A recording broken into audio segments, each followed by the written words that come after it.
News ఆంధ్రాకి స్వాగతం.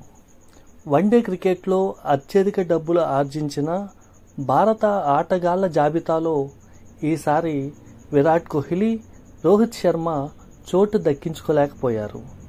BCCI అధికారిక లెక్కల ప్రకారం ఒక్క వన్డేకు 6 లక్షల రూపాయలు మ్యాచ్ ఫీజు చెల్లిస్తారు.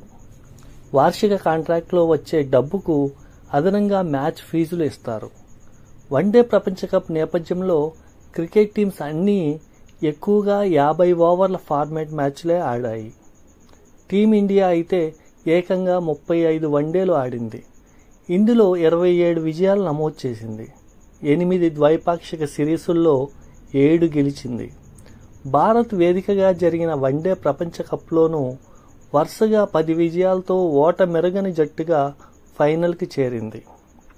వన్డేల్లో ఈ ఏడాది అత్యధికంగా మ్యాచ్ ఫీజు తీసుకున్న టాప్ 10 భారత ఆటగాళ్లు: కులదీప్ యాదవ్ 1,80,00,000, శుభమన్ గిల్ 1,74,00,000, రోహిత్ శర్మ 1,62,00,000, విరాట్ కోహ్లీ 1,62,00,000, కేఎల్ రాహుల్ 1,62,00,000, రవీంద్ర జడేజా 1,56,00,000, మహ్మద్ సిరాజ్ 1,05,00,000, సూర్యకుమార్ యాదవ్ 1,26,00,000, శ్రేయస్ అయ్యర్ 1,20,00,000, హార్దిక్ పాండ్యా 1,20,00,000 రూపాయలు.